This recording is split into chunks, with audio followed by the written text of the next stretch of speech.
Hey, Chad Peterman here, your host of the Can't Stop the Growth podcast, a show that advances the home services industry and beyond.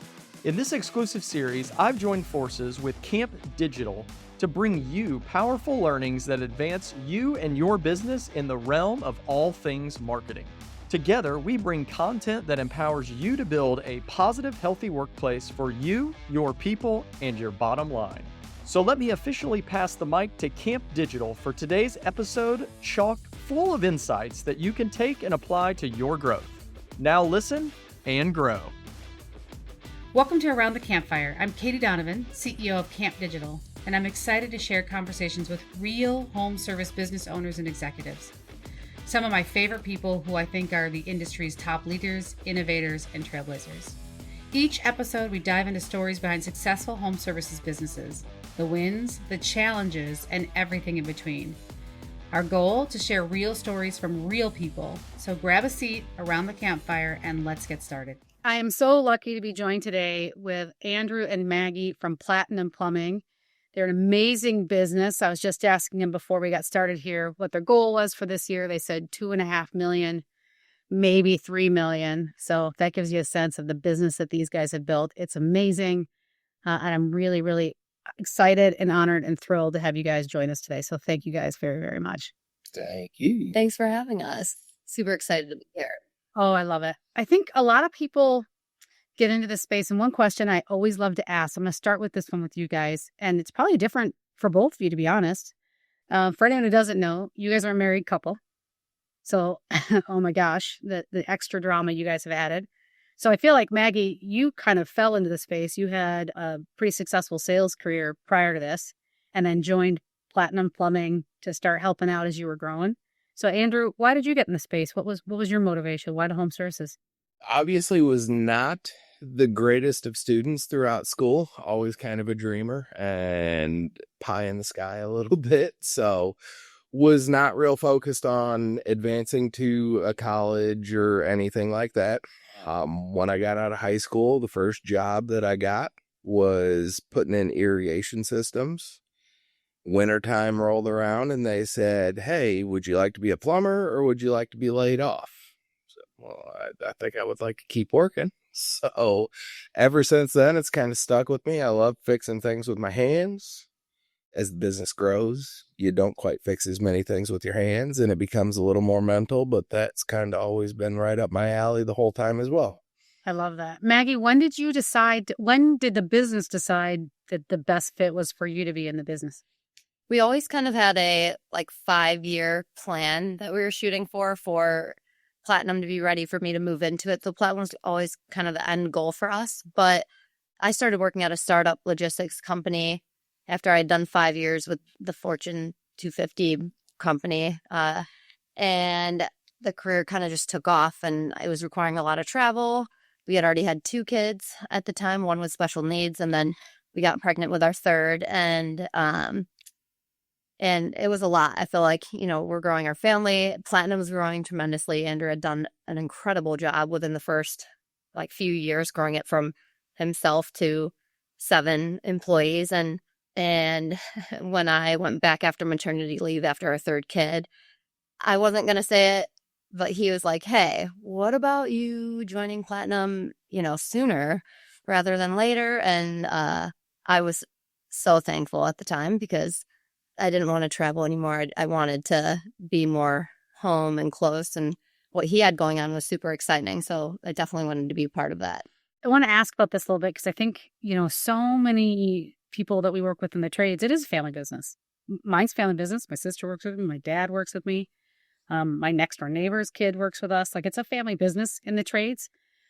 But it's also kind of scary when you take that leap. You lose your income and then you go, all the chips get pushed in to the business. So was that a hard decision for you or was it just the timing it just worked out? Do you want the honest answer? Yeah.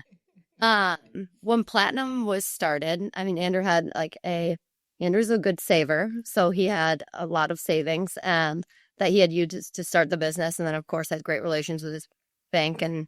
But then it came a time where by was the income. He wasn't paying himself for a very long time to grow the business. I mean, that's an honest thing. You're putting the money back into the business. You're hiring people. You're growing. And so when we sat down to have a conversation for me moving into the business, I had a couple of terms, and one was, you need to start paying yourself.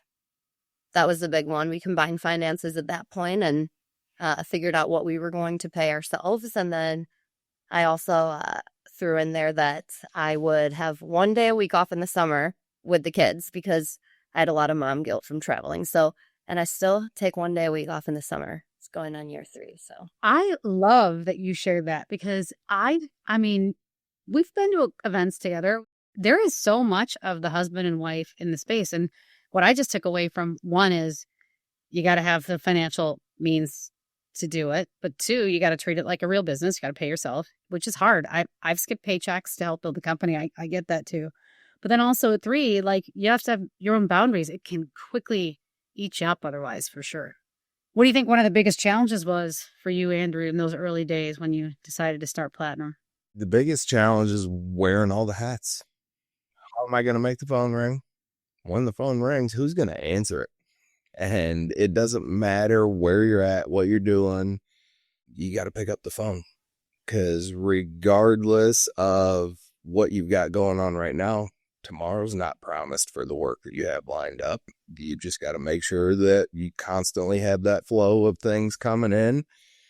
And that's probably the biggest challenge of anybody when they're first getting started is it seems never ending. You can never be comfortable with what you're doing in the second because it honestly changes immediately. The you got to answer the phone thing resonates with me because I've had so many hilarious, like I'll call someone just to check in or something's happening on the boards or we see something. So I just call them and they'll answer and they answer from hilarious places. So I have to ask, what's the craziest place you've ever answered the call from?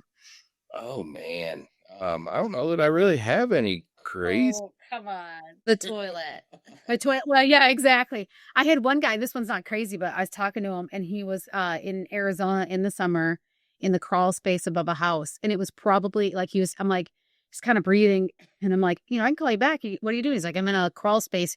It was like 130 degrees up in the crawl. It's Arizona in the summer in the crawl space of a roof. And I'm like, why are you answering the phone? Like, but it's to your point. Like, you got to do it. You get in that habit. There's been a lot of phone calls when I'm down in a trench, digging a sewer, down in crawl spaces, attics, literally all over the house.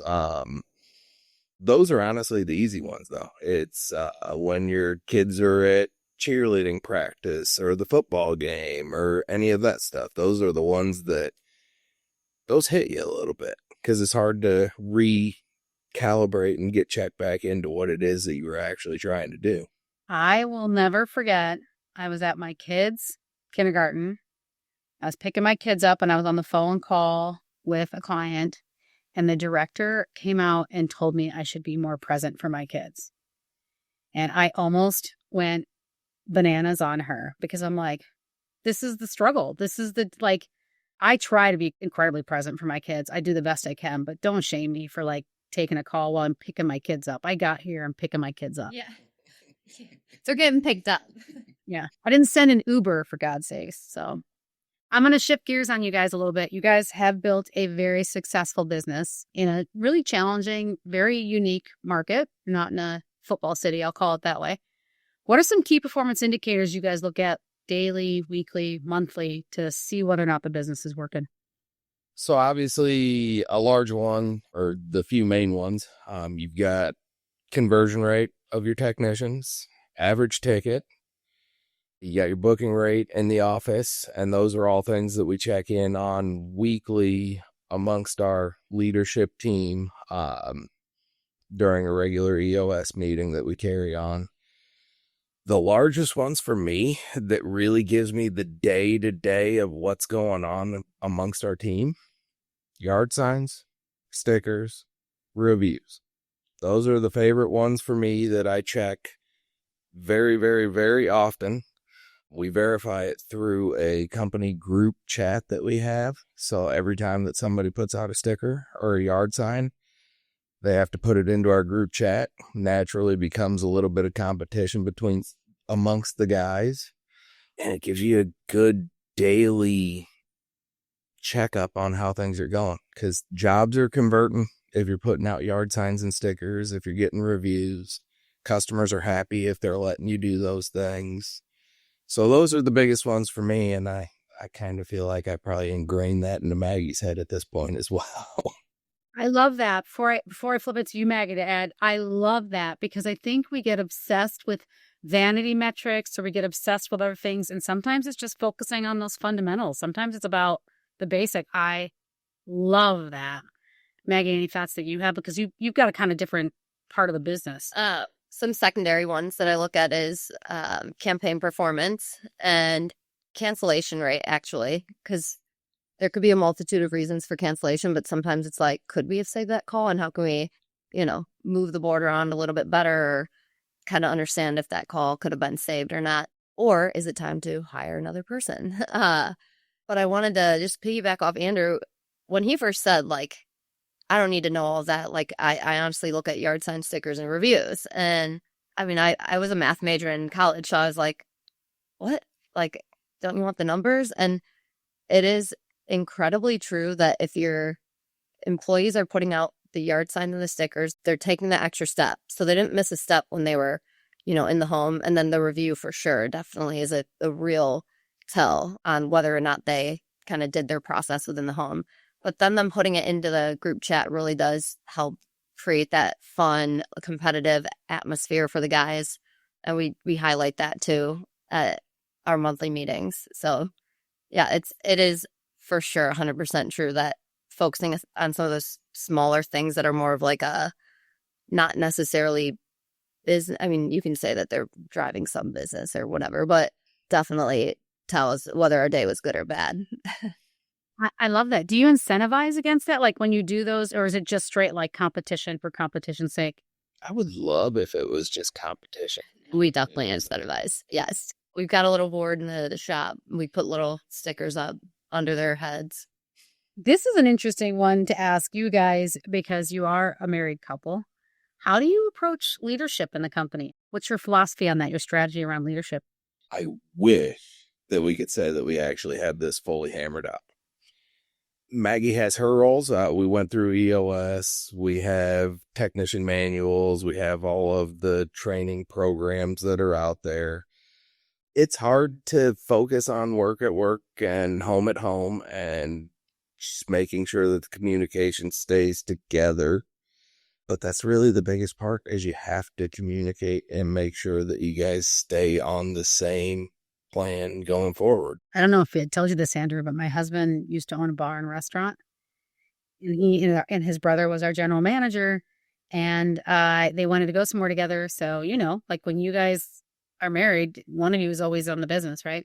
So I said, you guys go out, I'll cover for you. So I covered, and then they came that afternoon. It was Sunday morning brunch. Like, who can't do Sunday morning? But it's like Budweisers and Bloody Marys, right? With the backs. So easy peasy. They come up. I go flip around and sit down at the bar. And my husband says, you didn't do your side work. Side work? Get out of here. I was covering for you. What are you talking about, side work? He fired me. He's like, you can't work here anymore. I got fired by my husband. So I get you. I hear you. But I did hear you say EOS. You guys use EOS. So was that a big difference, Maggie, for you guys and how the business runs? Yeah. I was like probably the driver for the LEV manuals and the EOS. I will say, for anybody out there that is looking to start a business, it's really easy to get into like the quick, like there's so much stuff out there for you to implement, grab, like take on like 1 or 2 big things a year and give it really the time it needs to like implement it to its fullest. Because I know in our growth years where we're just like, and you get this momentum and you're just like, you don't want to stop. And then, the next cool shiny thing comes and you're like, yeah, let's do that too. But I think it's like incredibly important to take the steps that it will pay off tenfold, to not be continuously implementing something that you invested in like a year ago. I totally agree. You go to a conference, you get a great idea. It's like, oh, yeah. This is meant to be a quick lightning round. I'm going to ask you a couple quick questions. It'll be fun, fast-paced, just whatever comes to mind. So, Andrew, what's your favorite way to start the day?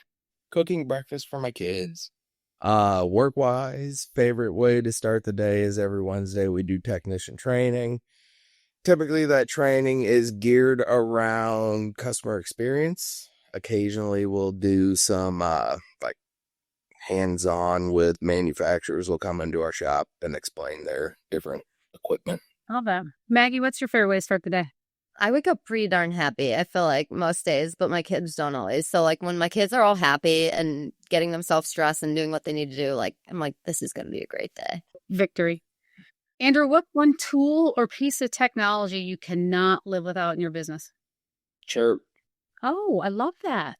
Love that. Love Chirp. Love it. Maggie, what's one tool or piece of technology you can't live without in your business? I put ChatGPT in Service Titan. We get Service Titan a ton too. All right, a couple more. Andrew, what is your greatest strength as a business leader? I think staying pretty even keel no matter what's going on. Business can be doing great, and I do show that. Business can be going terrible, and I don't think that anybody really ever notices it too much. Your even keel scares the shit out of me, for the record, just so you know. Yes, that's very true. It is. Maggie, what is your greatest strength as a business leader? I'm very good at identifying people's strengths and then communicating with them. I feel like that tailors to their strengths to push them in the right direction or help build their confidence, or I'm a maximizer, as Gallup's Strength Finder would say. This is going to be an interesting one. I don't know how you guys are going to answer this one, but Andrew, if you could have lunch with any business leader, past or present, who would it be? Katie stinking Donovan. Come on. Oh, my God. I didn't say martinis. I said lunch. I've got a couple. I would say number one, Keith Mercurio. Only have had a chance to speak with him personally twice, but anytime I hear him talk, I like it. Chad Peterman, Tommy Mello, Ishmael. Maggie, if you could have lunch with any business leader, past or present, who would it be? To be honest, I tried to look up anybody that's been like really incremental in hiring people with disabilities and figuring out how to support them. And they came up with a lot of like the Fortune, I feel like 100 companies like Pepsi and all of their like chief diversity officers.